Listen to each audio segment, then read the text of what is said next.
Hey there, everyone. Welcome to another video. In this video, I'm going to be talking about the Aries full moon and talking about what you can expect out of this very intense and dramatic lunation. Before I get there, though, I would just like to share briefly that next month, November 23, I've got an in-person workshop happening in Brisbane. And we're going to be talking all the astrology of 2025 and what we can expect from that and what it may mean for you. So if you are in Brisbane or you can get to Brisbane, I would love to see you. We may also be having dinner and drinks afterwards, which will be a lot of fun. I'm going to put a link in the description box below where you can find out more details about it.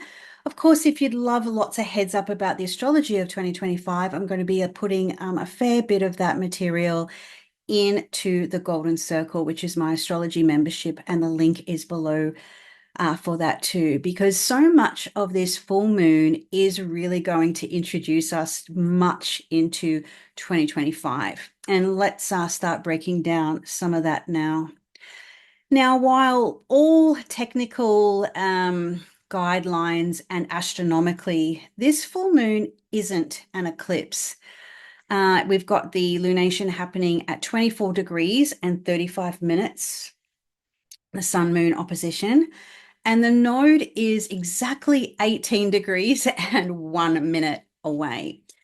Now, if you run this lunation through any of your astrology software, it's not going to be classified as an eclipse because the definition astrologically of an eclipse is when the sun falls within 18 degrees of either the north or the south node, and any lunation, full or new moon, happens while the sun's within that 18 degrees, it's classified as an eclipse.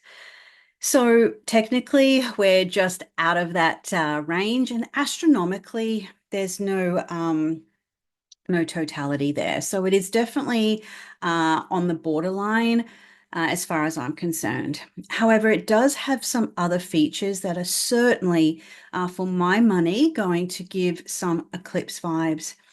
If this was an outer sign lunation, so say, for example, the North Node was like we had last month, the North Node was in Aries, but the lunation fell in Pisces, but the gap was a lot closer, so it was an eclipse.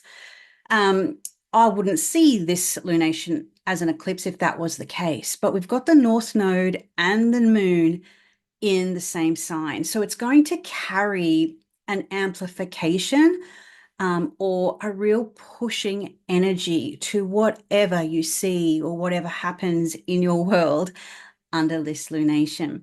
Of course, consider what the Aries house is for you and how that's been churned, activated, stimulated, particularly since I'm going to say April of next year when we had our first Aries eclipse, but really since the node kicked in July and your Aries house really got kicked off. So I think you will definitely experience a stirring or a churning or a fast forwarding of the Aries moon energy. Astronomically, it's not an eclipse, but it is classed as a supermoon. And the supermoon is basically the perigee of the moon, which basically means that its distance to Earth is closer than usual. So the moon's distance to Earth has a range. And so some moons we get really close to the close range, and then other moons will get further away, and that's called apogee. So this one is going to be super, super bright and super, super intense in its in the light that it reflects. So basically it's just close to Earth. We've had quite a few supermoons actually in 2024. If my memory serves me correct, maybe February, March, April. So from a like a climate slash nature base, often what you'll see here with supermoons is a lot of activity in nature. So this lunation squares Mars, the ruler, and so it is going to create activations within the Earth. So this is sort of volcanic kind of energy. I could really see that we might start seeing some earthquakes. We might start to see tectonic shifts play, little tremors as those tectonic plates really shift at the core.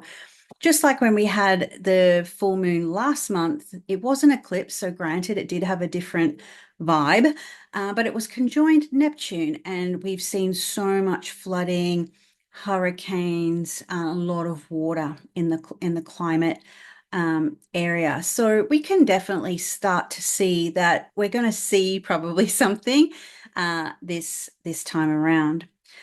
So for the details, the full moon happens everywhere on the 17th of October.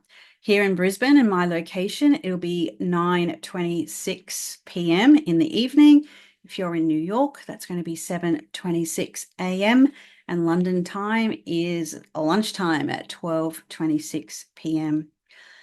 So despite it sort of not really being an eclipse, it being what's called a supermoon, we do have another configuration that really intensifies this lunation. So it's kind of in a category of its own, and it forms a cardinal grand cross. So I hope you can see that sun moon opposition is always going to take place. Then we look to the ruler of the lunation, which is, so it's obviously Aries. We're looking to Mars, which is in Cancer. Cancer in of itself, of course, is going to be squaring Libra, the Sun-Mars square, which we just had the perfection of that a few days ago. And then, of course, it's a little on the wider side, but it's enough to form what we would call a cardinal grand cross. So this is super, super potent. And a cardinal cross is one of the most agitated, tension, initiative, get up and go type of configurations that we have in astrology. If you have a cardinal grand cross in your chart, or you've come across somebody with that, you will know. I used to work with a lady who was a dear friend for years who had one. And yeah, she was definitely Spitfire material. So that's kind of the energy that we're going to be expecting over the course of the next few days. This energy is probably going to last some time. We've got emotions being activated. Then we also have, power and reactivity and responsiveness. Then we've got the idea of keeping the peace and trying to find some balance and shining light on things. And then, of course, we've got that power play when it comes to Pluto. And what's really interesting about Pluto, yes, it's still in Capricorn. Yes, it's at that 29th degree, which is a very potent influence anyway.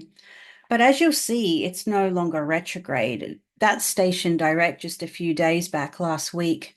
And so really the energy of this so much feels to me that we've totally gone past Pluto in Capricorn now. And we're 5 weeks, perhaps not even a month and some days until Pluto is out of Capricorn for good. And it's not like we're moving into Aquarius and never really felt that before. We've had Pluto go in and out since March 2023. So this ain't our first rodeo when it comes to Pluto in Aquarius. And so there is this sense that we know what's down the pipeline. We know what's coming. If your eyes are open, you know what's coming, okay? I've been talking about this on this channel for quite some time, and mostly in my Golden Circle membership. So those are conversations I do keep to a minimum on YouTube. But there's definitely going to be last ditches, last grasps for power, last grasps for control.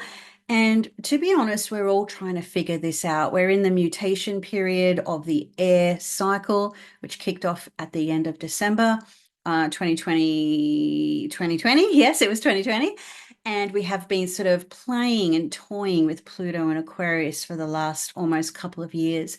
But now we're going into it, and I don't know, it's a little bit white knuckly. I have some thoughts about that.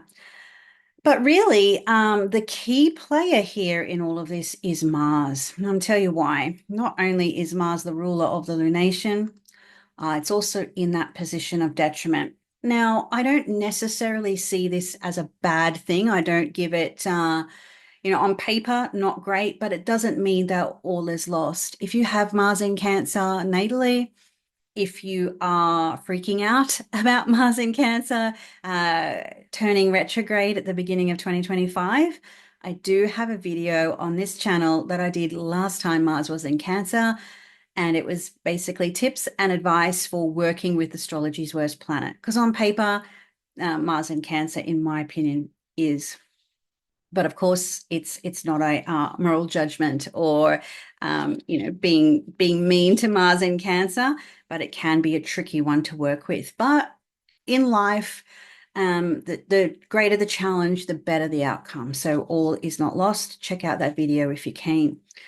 But what makes Mars the sort of planet of the moment in this configuration is that this is leading us in to some very potent Mars activity over the course of the next several months, because this is going to sort of kick off what the Mars retrograde is going to be about.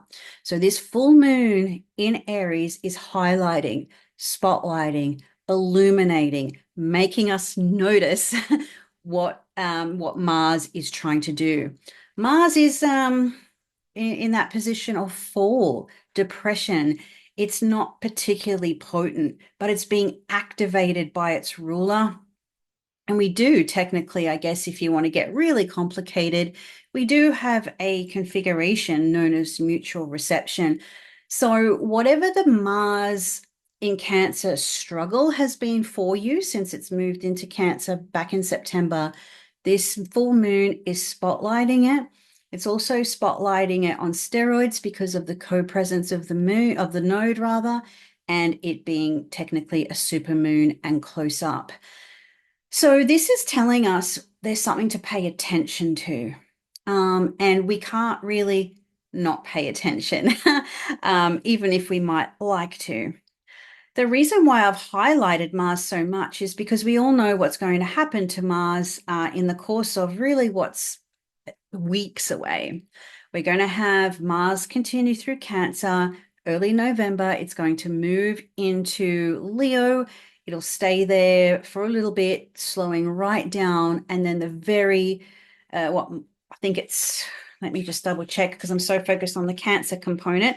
I forget when it actually stations. I think it's about maybe the 12th of December from memory. Oh no, even earlier. So around the 5th, 6th. And then it'll be retrograde. So that's what, only, I don't know, 5, 6-ish, 7-ish weeks away. So it's actually not very long at all. Then by the time we get to January, first week or so, back into Cancer. So Mars Pluto has been telling us a story for quite some time now. Moving forward, I'll go forward with the storylines first because that's where we really like to look as astrologers. We will have Mars Pluto form their exact conjunction. We all know when that happens, 3rd, 4th, I think it is, in November. So there's a very important day that happens then, aka the US election. So that's when Mars in Cancer is going to connect with Pluto in Capricorn just before Pluto exits Capricorn for good. That tells you a lot in the storylines, with the fact that the US is still undergoing their Pluto return, and Cancer is their 4th house. So I don't want to go on too many tangents there, but we can see a storyline is going to be very active. What some people may not realize just yet is that this is going to be the first of 3 Mars-Pluto oppositions. So this tells us that whatever happens under this lunation is certainly going to spotlight an issue, spotlight something, and it's going to be wrangled out or battled out over the course of the next several months. And I'll give you the dates and the details for that.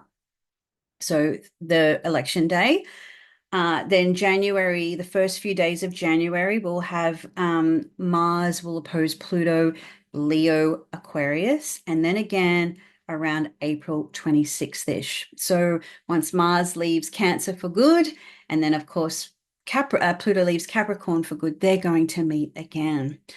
So again, the energy geopolitically, personally, there's going to be an energy play that is going to last through until the end of April.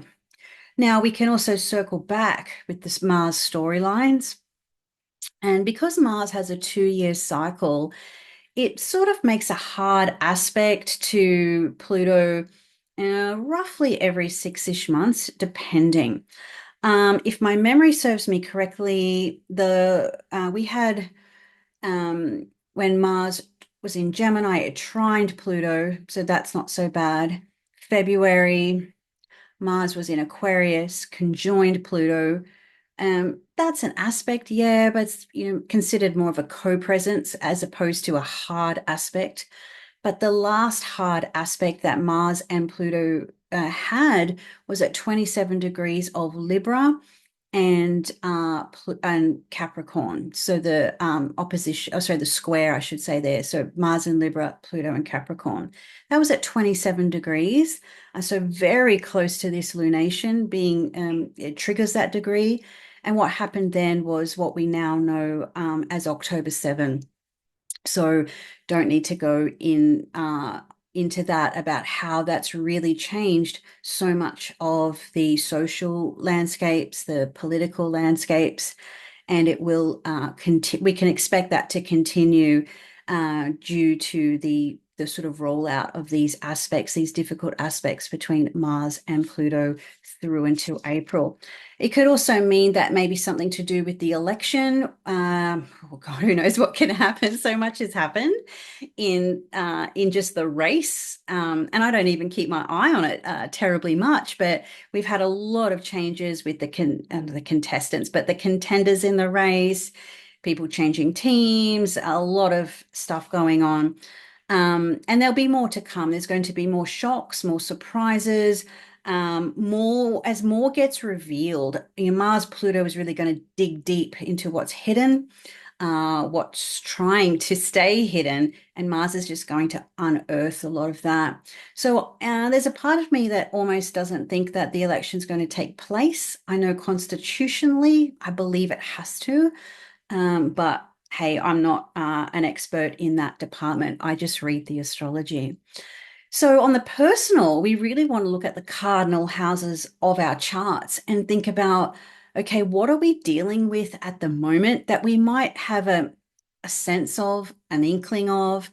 Maybe we're avoiding it because Mars in Cancer will tend to do that. It will tend to take action based on how it feels as opposed to what it has to do. And this full moon is going to kind of crack the whip and say, you need to take some action on this, or it's going to make it very clear, very obvious about what you have to do moving forward. And it's going to be a process. I'm running a mentor group for students at the moment. And we talked at length today. I didn't say this as such, but it was a little bit of a Nike pep talk with the group. We can whataboutisms our life away, but at the end of the day, if you want an outcome, you have to take the action. Okay, so whether it's your social media, and this goes for any people who are trying to get an astrology business going at the moment. We could always go, oh, what about the algorithms? Or what about this? Or, what about that? Isms are something we all just really need to get rid of. I won't go on that tangent, but if you really want an outcome, you have to take the action. Outcomes matter, not intentions. Intentions have their place, don't get me wrong, from a spiritual point of view, but you can be well-intentioned, but if you don't produce the goods, what's it matter? So that's life, that's business, that's survival. So Mars in Cancer is really about that. What's his name? Richard Branson, in his early days of his career, he just used to say, screw it, let's do it. Let's figure a way out and let's figure a way through. And that's what the Aries full moon, that's a super moon, with the North Node configured with a cardinal cross, more often than not, you're better to take action than to stay stagnant. It's easier to change course correction a little bit while you're in motion than having to use so much energy and effort just to get off the mark. And this cardinal cross is very much the energy of you're better off to ask for forgiveness than to ask for permission. So if you're wanting to take action somewhere in your life, it might be your career, it might be your finances, it might be your relationship status. Maybe you need to have an argy-bargy with somebody, or whatever the case may be. Look at your chart, look at Cancer, or look at Aries. What do you need to be dealing with that you may be avoiding, sidestepping, trying to hide under a rock, as a Cancer energy can tend to do? So I hope that's helped you. I hope that's helped you to perhaps navigate a little bit of the longer cycle that this full moon is setting off. It's definitely going to be interesting to see what happens. I do expect we'll see earthquakes. I do expect we're going to see turbulence. And I do expect we're going to see some very obvious foul swoops when it comes to grasping ultimate power. Well, that's all for now on that happy note. I hope you enjoyed the video. I also have done a very long 12 videos for each sign on 2025. So if you want to get a little bit of a heads up on where the big hitters for 2025, aka the outer planets, where they're going and how they're going to affect you, that's all there in my YouTube channel, which you can check out. There's a playlist for Astrology of 2025. Take care, and I'll see you in the next video.